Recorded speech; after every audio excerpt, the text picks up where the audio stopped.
Okay, सो हम start करते हैं कॉम्प्लेक्स नंबर। ओके, हम स्टार्ट करते हैं हमारा नया chapter complex numbers and quadratic equation.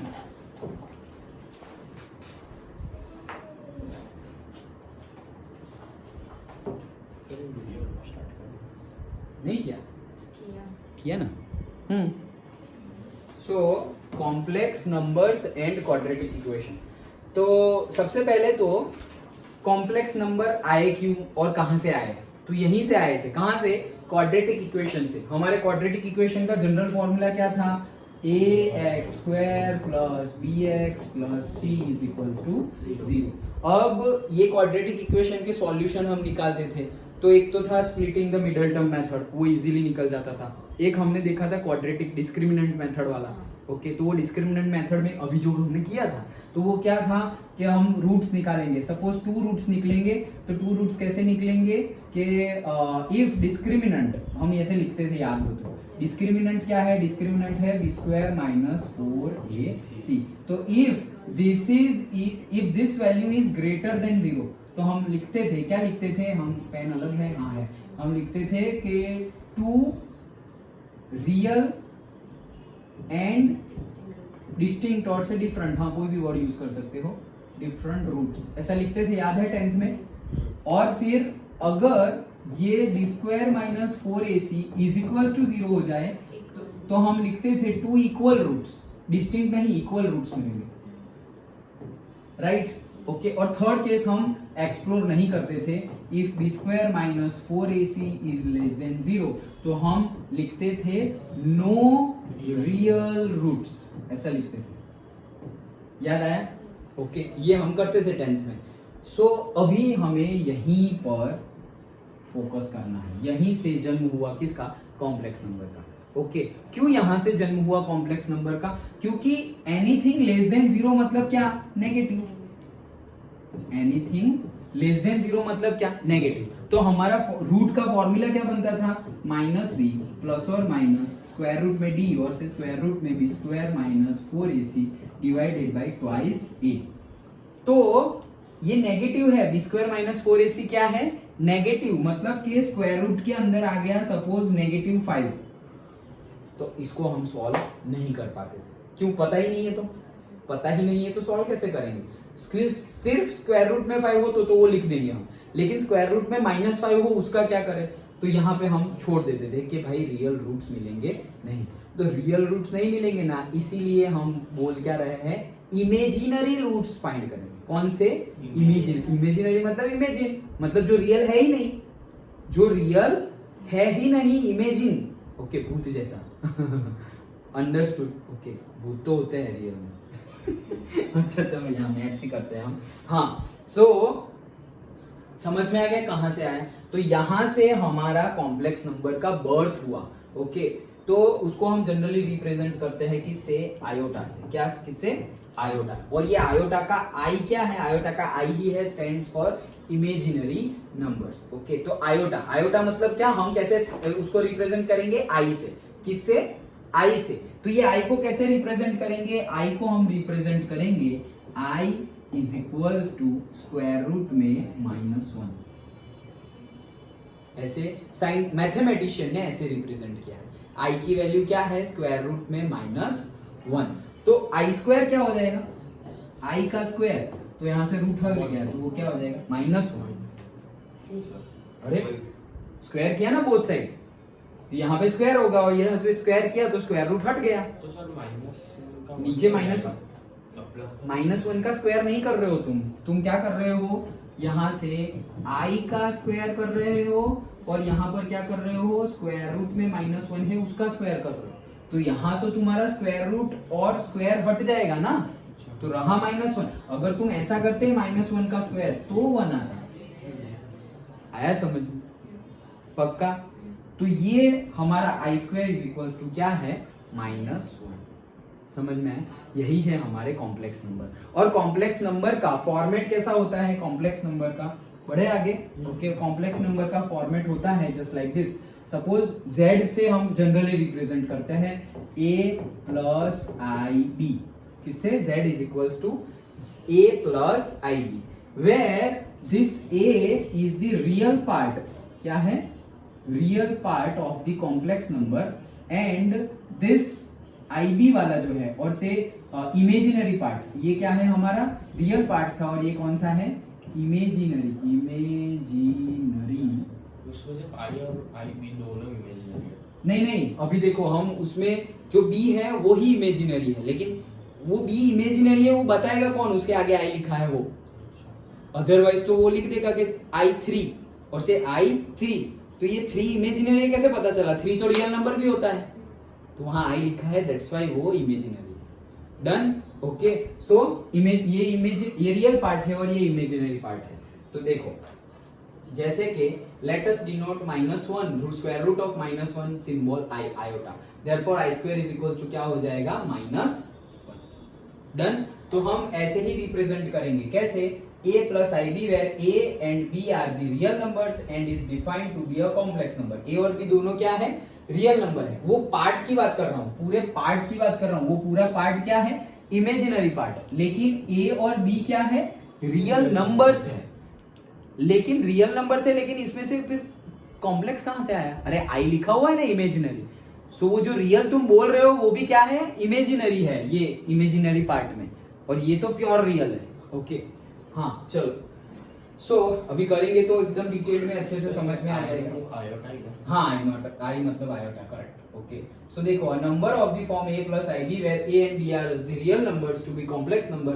देखो जैसे for example 2 plus i 3 -1 plus i रूट 3 4 plus i -1 upon 11। तो देखो ये सारे रियल नंबर है, यहाँ पे रियल नंबर b क्या है, 3, यहाँ पे क्या है, रूट 3, यहाँ पर क्या है, -1/11 है, तो सारे रियल नंबर ना, रियल में तो सब कुछ आ गया, रैशनल भी आ गया और इरेशनल भी आ गया, सब कुछ मिला के रियल नंबर बनता है, कुछ बाकी नहीं रहेगा। ओके, सो ये सारे कॉम्प्लेक्स नंबर है। वो भी रियल नंबर है, वो तो तुम्हें बता रहे हैं कि ये भी एक कॉम्प्लेक्स नंबर है, एग्जांपल्स है सिर्फ। ओके, तो सिर्फ शो कर रहे हैं कि ये हमारा z is equal to a plus ib, ये जो a पार्ट है that is the real part denoted by rez, मतलब तुम ऐसे भी बोल सकते हो, रियल पार्ट ऑफ से complex number. Okay, and b is called the imaginary part denoted by the imaginary z, मतलब b जो a है और ये जो b है उसको हम क्या बोलेंगे, इमेजिनरी पार्ट। ये तो पूरा बोल दिया, लेकिन b को, ओके, b को हम बोलेंगे imaginary part of the complex number. Done, okay, तो उसमें हम i को डिनोट नहीं कर रहे हैं जब बोल रहे हैं, पार्ट में तो हमने बोल दिया पूरा पार्ट, लेकिन अगर इमेजिनरी तुम बोल रहे हो, इमेजिनरी वर्ड यूज कर रहे हो, मतलब तुमने बोल दिया ना कि ये इमेजिनरी है, तो फिर तुम डायरेक्टली ऐसे आई एम जेड पार्ट, तो उसके लिए हम क्या बोलेंगे, बी, क्योंकि तुमने ऑलरेडी बोल दिया है इमेजिनरी, लेकिन तुम इमेजिनरी नहीं बोल रहे हो, तो फिर ये पूरा का पूरा पार्ट बोलना पड़ेगा। समझ में आया, मतलब इन शॉर्ट इमेजिनरी वर्ड या फिर आई यूज होना चाहिए, तभी तो पता चलेगा। सर z मतलब कॉम्प्लेक्स, यस, कॉम्प्लेक्स नंबर को जनरली हम z से डिनोट करेंगे।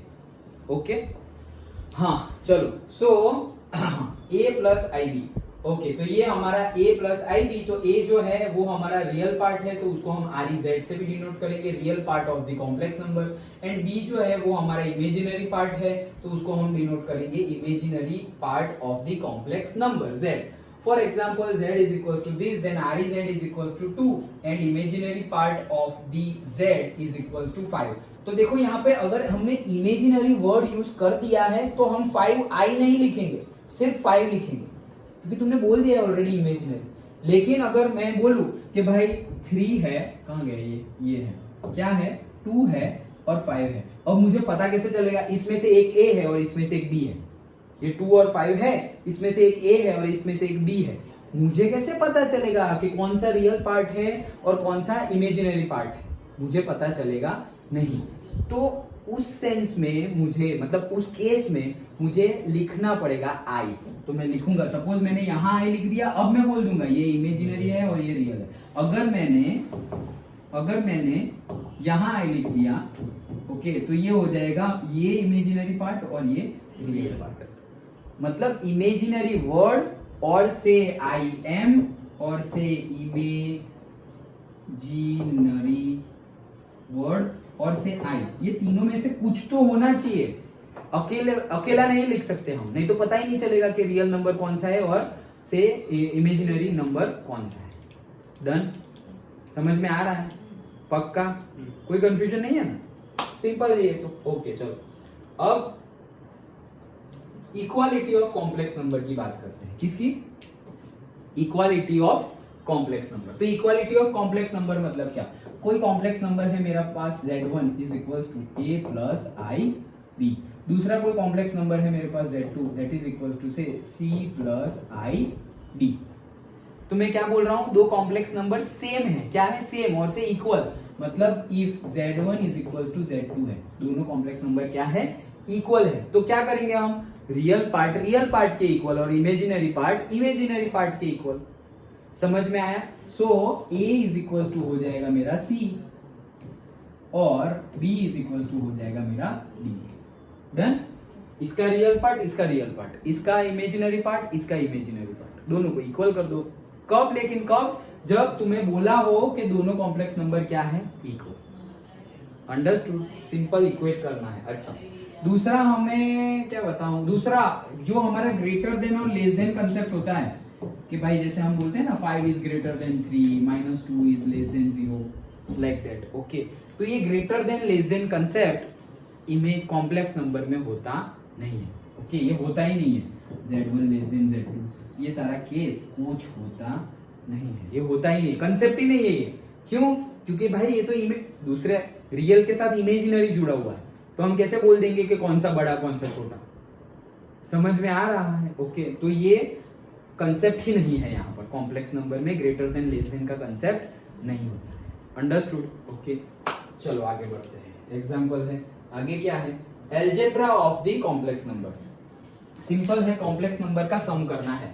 ओके, सो एडिशन करेंगे। कैसे एडिशन करेंगे? सेम वही वे में z1 is equals to a plus ib था और z2 इज इक्वल्स टू से c प्लस id था। तो रियल का रियल, जैसे हम homogeneous property addition of homogeneity करते हैं ना, होमोजिनिटी रूल मतलब क्या? फिजिक्स में जैसे हम देखते हैं कि भाई किलोग्राम से किलोग्राम ऐड करेंगे, किलोग्राम को लीटर में ऐड थोड़ी करेंगे, मास में मास ही ऐड करेंगे ना, वॉल्यूम थोड़ी ऐड करेंगे। कभी किलोमीटर और लीटर ऐड होता है क्या? नहीं होता। सबट्रैक्ट होता है क्या? नहीं, कुछ भी नहीं होता। Okay, done.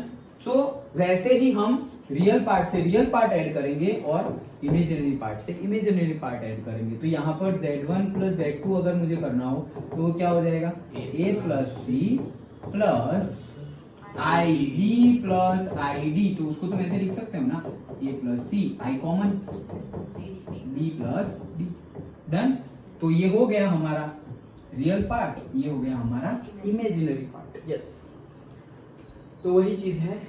ओके, अब यहां पर थोड़ी सिंपल है ये तो आ गया। यहां पर थोड़ी प्रॉपर्टी है, वो देखते हैं। पहले तो मतलब नहीं देखते थे जनरली, लेकिन अभी एमसीक्यू और एक मार्क के क्वेश्चन ज्यादा आते हैं तो देखते हैं। इजी प्रॉपर्टी है। कौन सी है? सपोज सबसे पहली क्लोजर प्रॉपर्टी। क्लोजर प्रॉपर्टी मतलब क्या है? The sum of two complex number is a complex number. मतलब जो हम रैशनल नंबर उसमें देखते थे ना कि दो रैशनल नंबर है, एडिशन करोगे तो रैशनल नंबर ही मिलेगा। ओके, लाइक दैट, इसे बोलते हैं क्लोजर प्रॉपर्टी। जैसे कि भाई 2 नेचुरल नंबर्स है तो तुम उसका एडिशन करोगे तो नेचुरल नंबर ही मिलेगा। डन। ओके, 2 सपोज इंटीजर्स है तो तुम उसका एडिशन करोगे तो इंटीजर ही मिलेगा। ओके, तो इसे क्या बोलते हैं? Closure property. मतलब दो कॉम्प्लेक्स नंबर है, उसका एडिशन करोगे तो क्या जो मिलेगा वो भी क्या मिलेगा? कॉम्प्लेक्स नंबर ही मिलेगा। तो मिला ना, देखो ये दो कॉम्प्लेक्स नंबर है, उनका एडिशन क्या? तो ये देखो कॉम्प्लेक्स नंबर ही तो मिल रहा है, a plus c i b plus d. Done. हाँ, एक चीज रह गई। तो जैसे कि अगर कहीं पर ऐसा लिखा हुआ हो, कैसे कि सपोज 3i, बस इतना ही गिवन है 3i। तो 3i का मीनिंग क्या है कि ये है z is equal to 3i और z is equal to 3i है, मतलब क्या? 0 प्लस 3i। तो इसका रियल पार्ट क्या है? 0। समझ में आया? पक्का? क्या अगर ऐसा लिखा हुआ है सिर्फ 3i, मतलब इमेजिनरी पार्ट है, रियल पार्ट तो गिवन ही नहीं है। जैसे हम क्वाड्रेटिक इक्वेशन में नहीं लिखते थे 3x² plus 3 is equal to 0, तो ये भी तो क्वाड्रेटिक इक्वेशन है, लेकिन हम तो बोलते थे हमारा क्वाड्रेटिक इक्वेशन का जनरल फॉर्मूला क्या है? ax² plus bx plus c is equal to 0। Sir ये टर्म दिख रही है, ये टर्म दिख रही है, ये कहाँ है? अरे वो कहाँ है मतलब क्या? b की वैल्यू 0 है, b की वैल्यू क्या है? 0। तो 0 मल्टीप्लाइड बाई x तो क्या हो जाएगा? 0।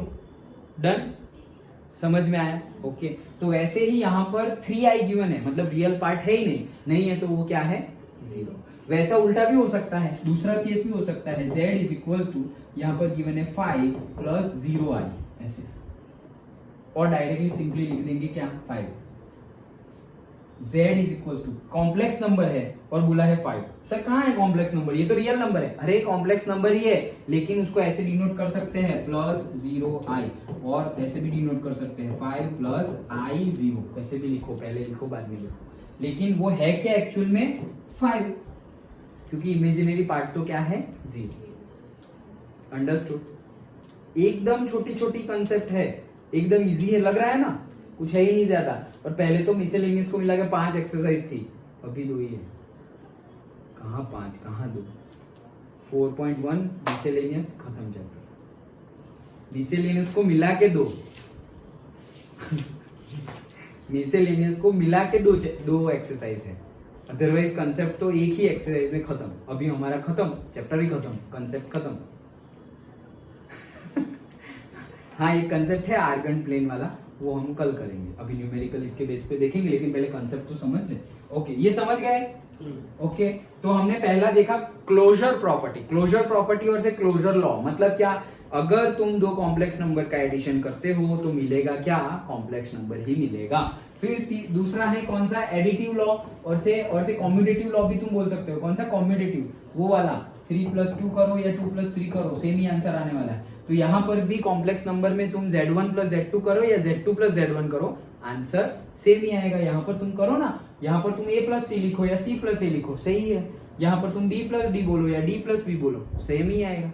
ओके एक हो गया क्लोजर, एक हो गया कॉम्यूटेटिव, एक होता है एसोसिएटिव। एसोसिएटिव लॉ भी है यहाँ पर क्या, कि z1 भी है, z2 भी है और z3 भी है।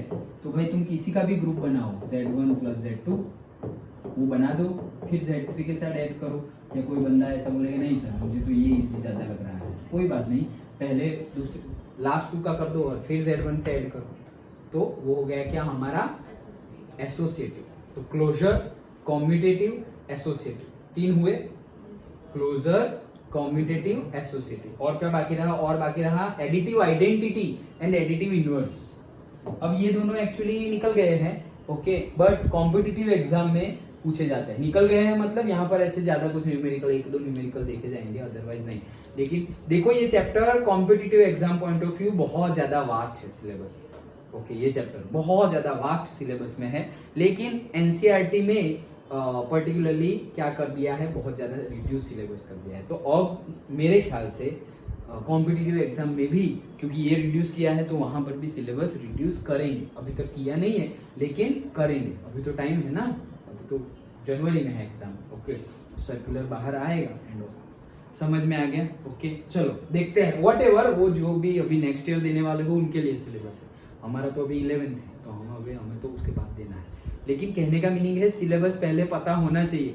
कॉम्प्लेक्स नंबर सिलेबस में है तो कॉम्प्लेक्स नंबर सिलेबस में है तो हाँ हमें तो आता ही है, कुछ नहीं है यार, 2 एक्सरसाइज है, कुछ है नहीं। अरे नहीं, बोर्ड के लिए अलग सिलेबस और कॉम्पिटिटिव एग्जाम के लिए अलग सिलेबस। चैप्टर का नाम सेम, कॉम्प्लेक्स नंबर, कंसेप्ट भी सेम, लेकिन उसमें जो मैंने बोला ना कि पुरानी बुक में से बहुत कुछ निकल गया, वहां शायद हो भी सकता है।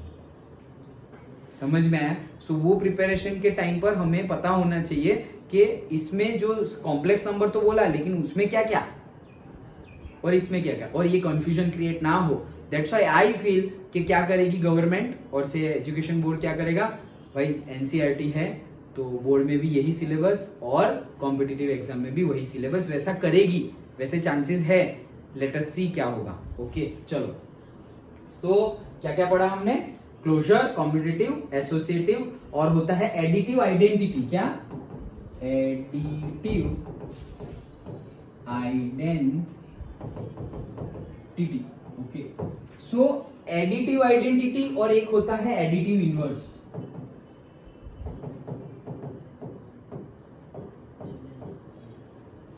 ओके सो एडिटिव आइडेंटिटी देखो यहाँ पे गिवन है क्या, एसोसिएटिव, हाँ यहाँ पे गिवन है देखो। सो एडिटिव आइडेंटिटी मतलब क्या, आइडेंटिटी, और एडिटिव आइडेंटिटी मतलब क्या है, वो हमारा 0 है। मतलब कहने का मीनिंग क्या है कि ऐसा तुम कौन सा नंबर ऐड करोगे जिससे कि तुम्हारा कॉम्प्लेक्स नंबर फिर से आ जाए। मतलब तुम्हारा कॉम्प्लेक्स नंबर z है, इसमें तुम क्या ऐड करोगे सो देट आंसर क्या आए, वही कॉम्प्लेक्स नंबर आए। इसमें हम क्या ऐड करेंगे सो देट आंसर क्या है, कॉम्प्लेक्स नंबर। क्या ऐड करोगे, 0 ऐड करोगे तो ही तो z आएगा, अदरवाइज कुछ भी ऐड किया तो वो तो चेंज हो जाएगा। डन, यही है हमारी एडिटिव आइडेंटिटी। और एडिटिव इनवर्स में क्या बोल रहे हैं कि यहां पर हम क्या ऐड करें सो दैट एडिटिव आइडेंटिटी मतलब एडिटिव इनवर्स मतलब क्या, आंसर क्या है 0 आए। आंसर क्या है 0 आ जाए तो क्या ऐड करेंगे, उससे ऑपोजिट वाला ऐड कर दो। z है तो यहाँ पे माइनस z ऐड कर देंगे, प्लस माइनस कैंसल तो 0 आ जाएगा। बस यही है additive identity and additive inverse. उल्टा ना हो जाए, इसको तुम आइडेंटिटी ना बोल दो, ये इनवर्स है और ये आइडेंटिटी है। समझ में आया? पक्का? तो क्या है कि सेम नंबर मतलब तुम्हारा जो कॉम्प्लेक्स नंबर है वही कॉम्प्लेक्स नंबर कैसे आएगा, कुछ ऐड करके वही कॉम्प्लेक्स नंबर कैसे आएगा। तो 0 ऐड करके वही कॉम्प्लेक्स नंबर फिर से आ जाएगा, तो इसे क्या बोलेंगे हम, एडिटिव आइडेंटिटी। डन। और इनवर्स मतलब ऐसा तो क्या ऐड करें हम कॉम्प्लेक्स नंबर में सो दैट तुम्हारा आंसर क्या आ जाए, 0 आ जाए। अभी इस केस में आंसर हमें क्या चाहिए, 0। एडिटिव आइडेंटिटी के केस में हमें आंसर क्या चाहिए था, जो कॉम्प्लेक्स नंबर था वही कॉम्प्लेक्स नंबर चाहिए था, जो z था तो z ही चाहिए था। डन। तो एडिटिव आइडेंटिटी मतलब उसमें क्या ऐड करें सो दैट कॉम्प्लेक्स नंबर जैसा है वैसा ही रहे। डन। ओके चलो, तो ये दोनों प्रॉपर्टी है, दैट्स इट। समझ में आ गया? तो ये था समेशन के लिए, एडिशन के लिए। नेक्स्ट आता है हमारा डिफरेंस। तो डिफरेंस भी वैसे ही करेंगे, सेम। अंडरस्टूड? सेम वैसे ही क्या करेंगे, अगर z1 माइनस z2 है तो क्या करेंगे, a माइनस सी प्लस, मतलब यहाँ पे माइनस करेंगे और क्या है, अगर यहाँ पे हमें क्या करना है z1 माइनस z2 करना है तो क्या करेंगे, a plus I b minus bracket में c प्लस आई डी। जैसे यहाँ माइनस है वहां पे माइनस ही करेंगे तो माइनस अंदर चला जाएगा तो क्या होगा, a plus I b minus c minus i D. तो क्या हो जाएगा, a माइनस सी और यहाँ पर i कॉमन है तो यहाँ पे क्या आ जाएगा, b माइनस सी। डन। सिंपल है। ओके, सिंपल प्लस माइनस है जो हम कर रहे हैं वही। यस, सो डिफरेंस के लिए भी वही जैसा हम करते थे, इसमें कोई प्रॉपर्टी हमें देखनी नहीं है। और क्या सेम आएगी, कॉम्पिटेटिव प्रॉपर्टी अप्लाई होती है क्या,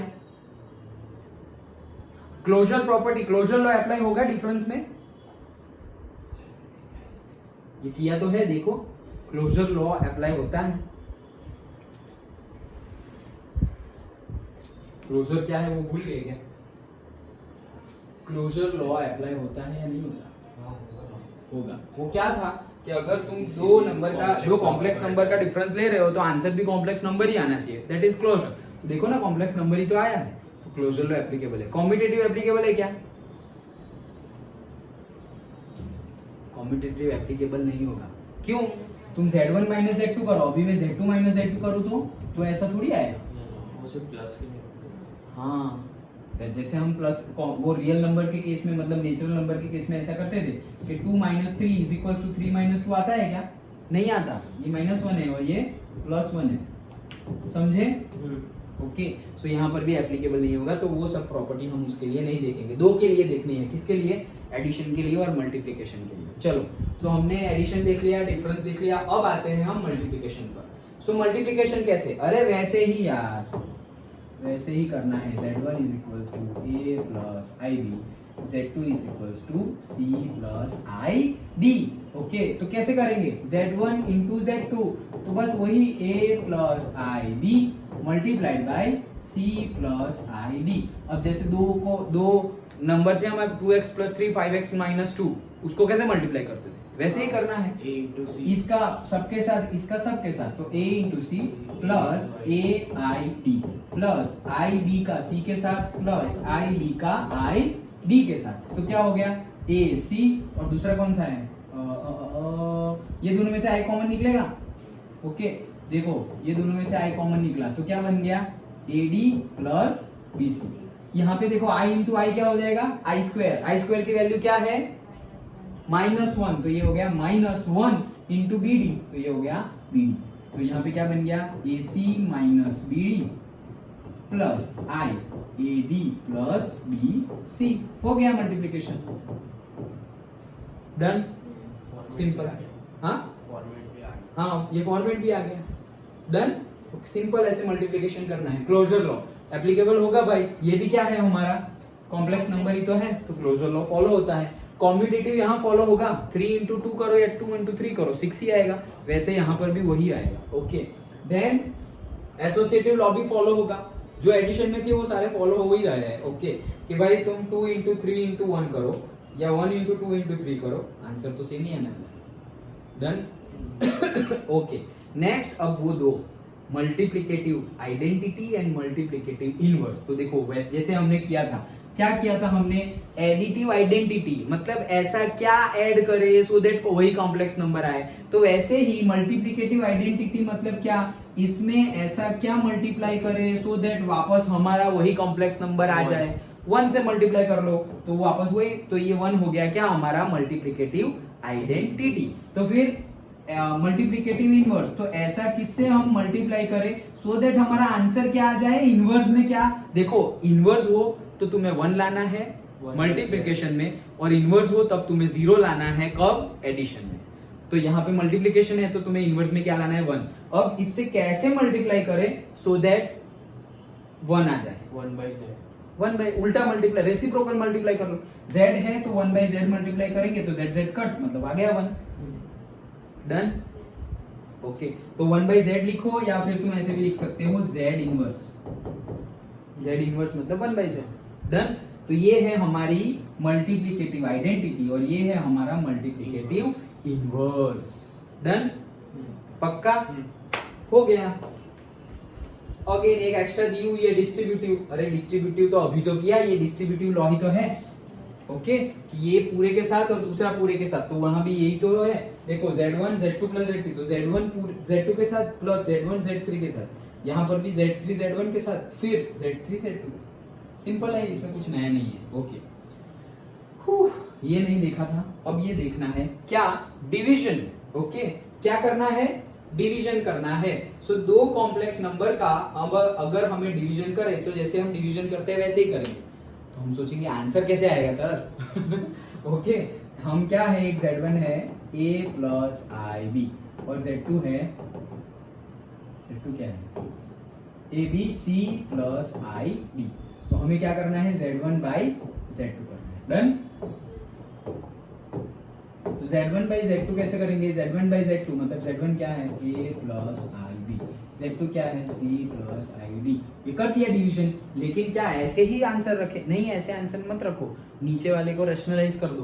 तो नीचे वाले को रैशनलाइज करेंगे, प्लस है तो माइनस वाला कर दो, c minus i D, c minus i D. तो क्या हो जाएगा, ऊपर तो ये डिस्ट्रीब्यूटिव प्रॉपर्टी लग जाएगी, a का c के साथ, तो ac प्लस, अरे प्लस नहीं है माइनस है, ओके, तो माइनस आई ए डी, फिर ये अंदर जाएगा तो आई बी मतलब क्या है, प्लस आई बी सी, फिर प्लस माइनस माइनस क्या हो जाएगा, आई का square B D. Done. Divided by A plus B, A minus B, so A का स्क्वायर माइनस बी का स्क्वायर। डन। ओके, तो क्या हो जाएगा यहाँ पर, ये देखो आई स्क्वायर की वैल्यू क्या है, -1, minus minus plus. Done. Okay, तो क्या आया हमारा, AC प्लस BD, और यहाँ पे माइनस और प्लस आई कॉमन निकाल लो, तो यहाँ पे क्या बचेगा, BC minus BD divided by, यहाँ पे क्या बचेगा, C स्क्वायर, और यहाँ पे हो जाएगा I square D square. Done. तो क्या हो जाएगा, AC plus BD plus I BC minus AD divided by c square, I square की value -1, minus minus plus d का square. Done. This is the answer.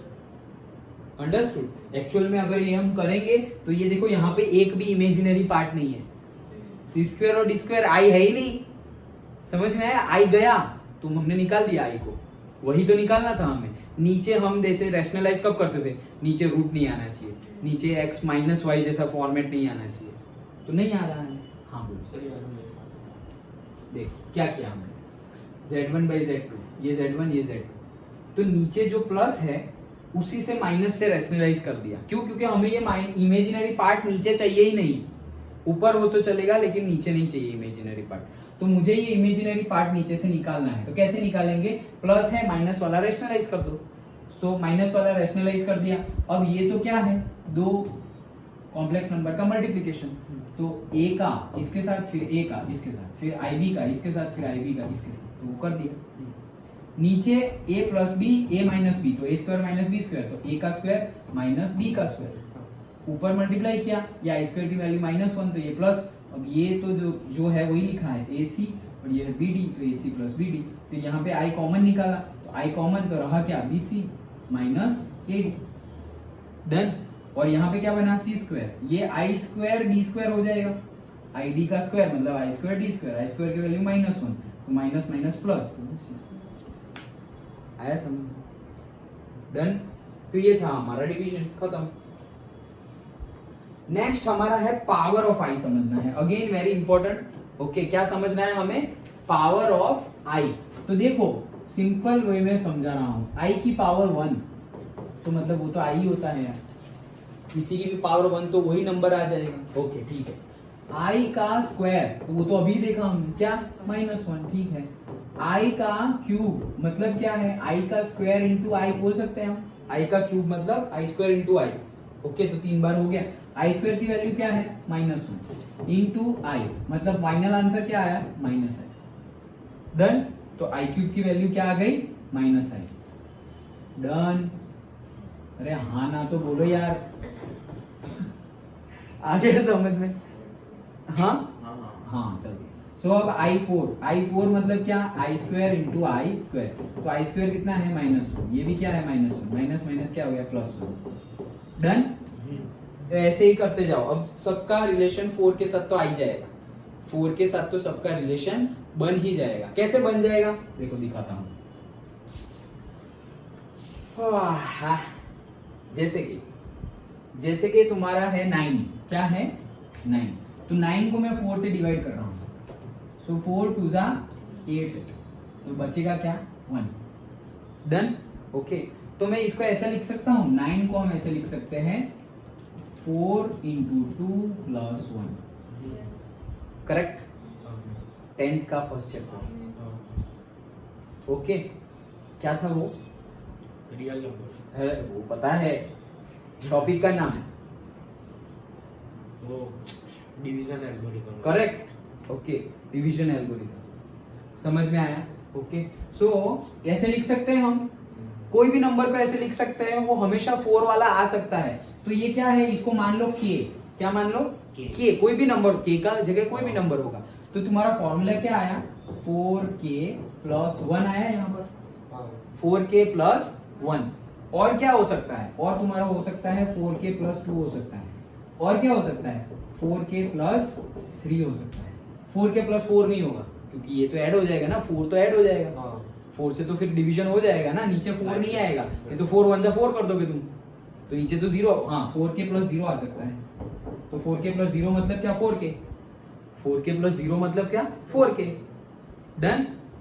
कोई भी नंबर को ऐसे 4 के डिवीजन में हम ला सकते हैं, कोई भी नंबर को, अभी न्यूमेरिकल करेंगे तो पता चलेगा। इतना समझ में आया।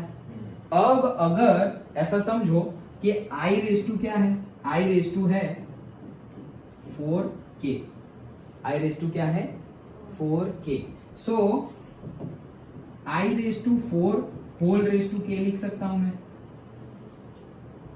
i रेस टू 4k मतलब i रेस टू 4, उसका भी रेस टू k, तो 4k ही हुआ ना। अच्छा, i रेस टू 4 का वैल्यू क्या है 1, डन। और 1 रेस टू क्या लिख रहा हूं मैं वापस k, और k तो नेचुरल नंबर होगा मेरा, 1 2 3 4, यहाँ पे कोई भी नंबर होगा, जैसे यहाँ पे 2 है वैसे कोई नंबर होगा, तो 1 रेस टू वो कोई भी नंबर हो, आंसर क्या आएगा 1 रेस टू k, तो आंसर क्या आएगा 1 आएगा, तो ये आंसर आ गया 1। तो ये याद रखना, i रेस टू 4k का आंसर क्या आता है 1, i रेस टू 4k का आंसर क्या आता है 1, डन। कैसे 1 आया समझ में आया या फिर से समझाऊं, नहीं सर आ गया। तो आई रेस टू 4k का आंसर आया है 1। अब जैसे मैंने बताया ना 4k प्लस 1 भी हो सकता है, तो i raise to 4k plus 1 है, ऐसा है, तो उसको मैं ऐसे लिख सकता हूं आई रेस टू 4k और ये प्लस है तो इनटू में आई रेस टू 1, तो बेस सेम तो पावर का एडिशन, तो देखो बेस सेम पावर का एडिशन हो गया। तो आई रेस टू 4k की वैल्यू तो अभी निकाली हमने, क्या है 1 into i raise to 1 into something something itself i raise to 1 i, तो i raise to 4k plus 1 का आंसर क्या आया, आई रेस टू 4k प्लस 1 का आंसर आया I. Done. I raise to 4k plus 0 मतलब आई रेस टू 4k का answer क्या आया था 1, ये रहा, कहां गया, ये रहा 4k और 4k प्लस 0 वही हुआ ना, 4k प्लस 0 मतलब 4k, तो वो आंसर क्या आया था 1, तो ये आंसर है 1, ये आंसर है आई। हाँ बोलो नील भाई।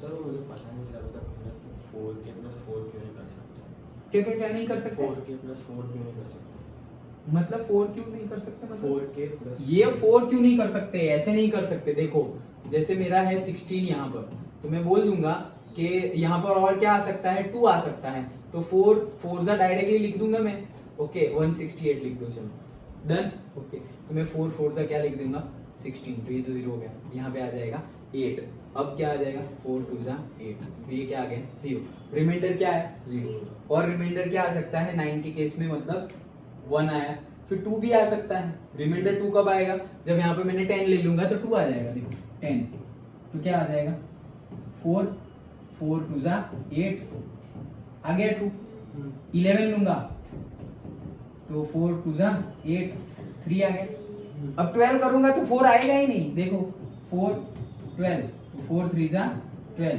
0 आ गया वापस।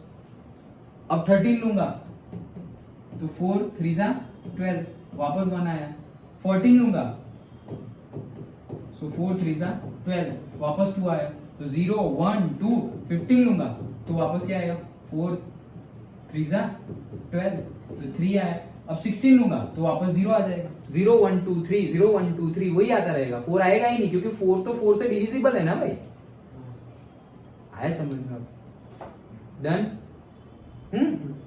चलो सो हमने किसकी वैल्यू निकाली, i is equal to 4k की वैल्यू निकाली 1, i is equal to 4k plus 1 की भी वैल्यू निकाली, वो क्या आई है i। अब 4k प्लस 2 की वैल्यू भी निकाल सकते हैं वैसे, तो i is equal to 4k plus 2, इसको हम ऐसा लिख सकते हैं i is equal to 4k into i is equal to 2, देखो बेस सेम एडिशन तो हो गया एडिशन, तो i is equal to 4k की वैल्यू क्या है 1, i स्क्वायर की वैल्यू क्या है -1, तो 1 इंटू -1 -1, तो इसकी वैल्यू क्या आई -1, डन। और 4k प्लस 3 भी निकाल सकते हैं, i is equal to 4k plus 3, तो क्या हो जाएगा i is equal to 4k into i is equal to 3, i is equal to 4k क्या है 1, i क्यूब का वैल्यू -1 था, ये रहा, लेकिन -i था, लेकिन वो भी याद ना आया तो कोई बात नहीं, लिख दो i स्क्वायर इंटू i, 1 तो है ही गया, i स्क्वायर की वैल्यू -1 इंटू i, तो वो क्या आ गया -i, ये आ गया -i, तो प्लस i -1 प्लस 1, लेकिन रटना नहीं है, याद रह गया तो वेल एंड गुड, रटना नहीं है, गलत नहीं होना चाहिए, i की जगह 1 नहीं हो जाना चाहिए, डन। तो पावर में ये 4 चीजें तुम्हें याद होनी चाहिए, i raise to 1, i raise to 2, i raise to 3, i raise to 4, next i raise to 4k, i raise to 4k plus 1, i raise to 4k plus 2, i raise to 4k plus 3, इतनी चीज पता होनी चाहिए, done. आ गया, okay, next may be the last, नहीं है, अरे है मतलब कुछ नहीं, चलो square roots of the negative number, तो ये एक्चुअली कुछ है नहीं, मैंने स्टार्टिंग ही यहां से किया था, क्या square root of the negative number, तो नेगेटिव नंबर का स्क्वायर रूट कैसे निकालेगा, तो अभी तो बताया था क्या है, जैसे कि square root of negative number कोई बताओ तो सही, सपोज -3, अरे अरे अरे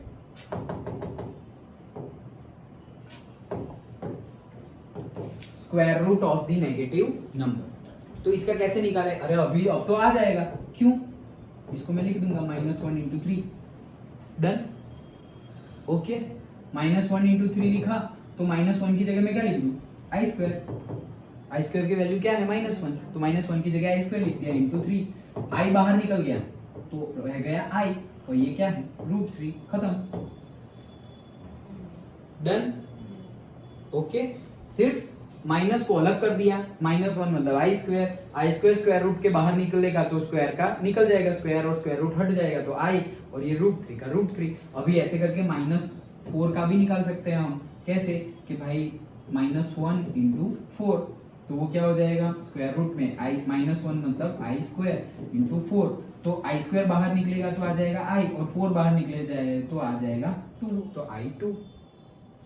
डन, पक्का, श्योर। तो ये भी था हमारा the square roots of a negative real number. Okay, and last but not least identities. तो आइडेंटिटीज कुछ भी नहीं है यहाँ पर, जो बचपन वाली थी, एकदम बचपन वाली। ओके, क्लास 8 वाली, समीर वाली, कल बोला था ना। ओके सो बचपन में देखा था वाली है कौन सी, a + b to the whole square, a - b to the whole square, a + b to the whole cube, a - b to the whole cube. Done, वही फॉर्मूला है। देखो, a + b to the whole cube, a² + b² + 2ab, a² + b² + 2ab। Done, simple. a - b ले लो, ये रहा a - b to the whole square, a² - 2ab + b², ये रहा। Then a1 + b1 मतलब a + b to the whole cube, वो formula याद होना चाहिए, नहीं तो गए। a + b to the whole cube, तो वो क्या है, a³ + b³ + 3ab into bracket a + b, तो a³ + b³ + 3a² b + 3ab²। Done, minus हो तो minus, a - b to the whole cube, तो a³ - b³ - 3ab into a - b, तो a³ - b³ - 3a²b + 3ab²। देखो ये रहा।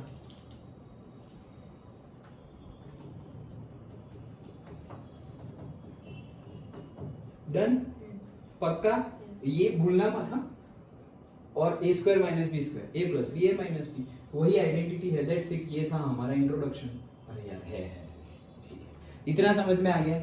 Okay, कुछ नहीं है, ये जो है वो भी इजी है। The modulus and the conjugate of a complex number. Complex number का मॉड्यूलस निकालना है और कॉम्प्लेक्स नंबर का कॉन्जुगेट निकालना है। Very easy. देखो, सबसे पहले तो कॉम्प्लेक्स नंबर का मॉड्यूलस निकालना है, मतलब z है तो उसका आंसर कैसे होगा, square root of a² + b², जो हम वेक्टर में करते थे वैसे। मेरे पास z है क्या, a + ib, तो अगर मॉड्यूलस z निकालना हो तो क्या करूंगा, square root of a² + b², बात खत्म। Done, okay, so square root of a² + b²।